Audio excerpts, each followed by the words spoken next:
नमस्कार साथियों, एक बार फिर मैं दीपंकर समझदार चार्टर्ड अकाउंटेंट, आपका दोस्त और बिजनेस ग्रोथ एसोसिएट। एनबीएफसी का ट्रेनिंग स्टार्ट होने वाला है इसी महीने, लेकिन बहुत सारे सब्सक्राइबर्स लोगों का और व्यूअर्स लोगों का ये कॉल आ रहा है कि सर हम फाइनेंस वाले नहीं, हम लोग फाइनेंस कैसे करें, हम लोग को फाइनेंस सीखना पड़ेगा, फाइनेंस हमारे बुद्धि में घुसता नहीं है। तो फिर इतना बड़ा ट्रेनिंग, 26 हफ्ते का ट्रेनिंग, उसमें आप बहुत सारी चीजें सिखाएंगे, हमको समझ में कैसे आएगा।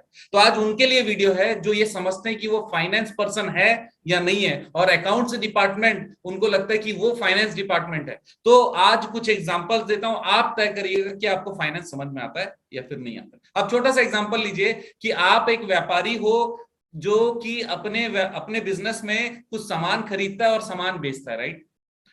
तो जब आप परचेज करने जाते हो तो उस समय आप क्या सोचते हो? क्वालिटी सही होगा, यस और नो। उसके बाद में उसका प्राइस सही होना चाहिए, सही जगह से प्रोक्यूरमेंट होना चाहिए, और उसमें जो भी हम लोग जहां पर भी ट्रांसपोर्टेशन होता होगा, ट्रांसपोर्टेशन में भी हम लोग कुछ पैसा बचाने के बारे में सोचते हैं। तो आप क्या कर रहे हो? इस जगह पे बॉटम लाइन अप्रोच ले रहे हो। क्यों? क्योंकि आपने प्रॉफिट के बारे में सोचा, आपने सोचा कि कहां कहां पर बचत हो सकता है, क्योंकि बचत ही प्रॉफिट है। अगर आप सेल्स के बारे में सोच सकते हो तो वो टॉप लाइन है, अगर आप प्रॉफिट के बारे में सोच सकते हो तो बॉटम लाइन है। तो इस केस में आप बॉटम लाइन के बारे में सोच रहे हो, क्योंकि अगर आप सेव कर रहे हो तो फिर आप प्रॉफिट के बारे में सोच रहे हो, और अगर आप प्रॉफिट के बारे में सोच रहे हो तो फिर आप क्या हो? आप फाइनेंस वाले पर्सन हो। एक और चीज बता दूं, सपोज करो कि आप कोई सर्विस प्रोवाइडर हो, कोई इंजीनियर हो, अगर आप आर्किटेक्ट हो, आप क्या करते हो? आप जाते हो अपना प्राइस नेगोशिएशन करते हो सामने वाले से कि भाई मेरा जो भी फीस होगा वो फीस क्यों रहेगा, उसको जस्टिफाई करने का कोशिश करते हो। और आप अपने पूरे प्रयास में ये कोशिश करते हो कि आपका जो प्राइस है, जितने में आप डील कर रहे हो वो थोड़ा सा ज्यादा रहे,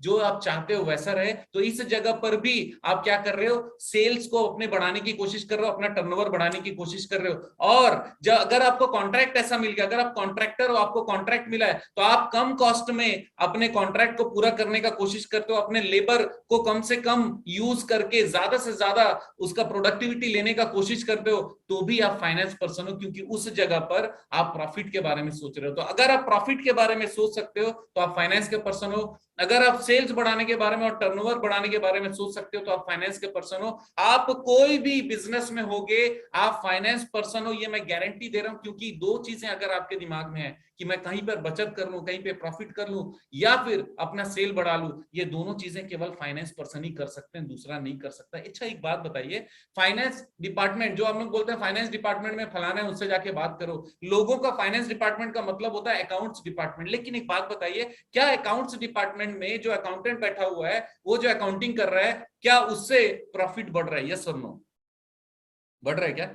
नहीं बढ़ रहा है ना? तो इसका मतलब वो फाइनेंस पर्सन नहीं है। क्या उससे सेल्स बढ़ रहा है? यस और नो? नहीं बढ़ रहा है ना? तो इस केस में भी वो फाइनेंस का पर्सन नहीं है। तो सच बात ये कि अकाउंटिंग वाला पर्सन ही फाइनेंस का पर्सन नहीं है। आप जो डिसीजन लेते हो, जो बुद्धिमान है, बुद्धि से जो काम करते हैं, जिसमें प्रॉफिट बढ़ाने की कोशिश करते हो, या सेल्स बढ़ाने की कोशिश करते हो, या कॉस्ट कम करने की कोशिश करते हो, जिसमें बचत हो जाए और फाइनली ऑर्गेनाइजेशन का प्रॉफिट हो जाए, वो व्यक्ति फाइनेंस का पर्सन है। तो अगर आप एंटरप्रेन्योर हो, अगर आप बिजनेसमैन हो, आप डिसीजन मेकर हो, तो आप फाइनेंस के पर्सन हो। अकाउंट्स डिपार्टमेंट फाइनेंस का पर्सन नहीं है। वहां वो केवल एक ऑपरेटिंग डिपार्टमेंट है जो ऑपरेट करता है, जो दिए गए इंफॉर्मेशन को प्रोसेस करके आपको देता है ताकि आप डिसीजन ले, क्योंकि फाइनेंस पर्सन आप हो। तो दोस्तों, मैं आपको बता देता हूं कि आप फाइनेंस पर्सन हो, इसको आप जांच कर लीजिए। अगर आप टॉप लाइन और डाउन लाइन, ये दोनों में से कोई भी अप्रोच लेते हो या दोनों अप्रोच लेते हो। तो दोस्तों, हमारा एनबीएफसी का जो ट्रेनिंग स्टार्ट होने वाला है, ये सारे फाइनेंस माइंडेड लोगों के लिए, जो भी अपने बिजनेस को अगले नेक्स्ट लेवल तक ले जाना चाहता है, 10 गुना 100 गुना तक आगे ले जाना चाहता है, विजन को बड़ा करना चाहता है, और कल नहीं आज शुरुआत करना चाहता है, उनके लिए है ये फाइनेंस वाला ट्रेनिंग प्रोग्राम। तो अगर आपको लगता है कि आप फाइनेंस पर्सन हो तो तुरंत ज्वाइन कर सकते हो, दिए गए नंबर पे कनेक्ट हो सकते हो, और ये इसी महीने एंड में शुरू होने जा रहा है आप लोगों के लिए। तो तुरंत रजिस्टर करें, बने रहिएगा मेरे साथ। आप जानते हैं मेरा मिशन है हमेशा आप लोगों की मदद करना और समय पर सारी जानकारी देना। आपका दिन जबरदस्त और शुभ हो।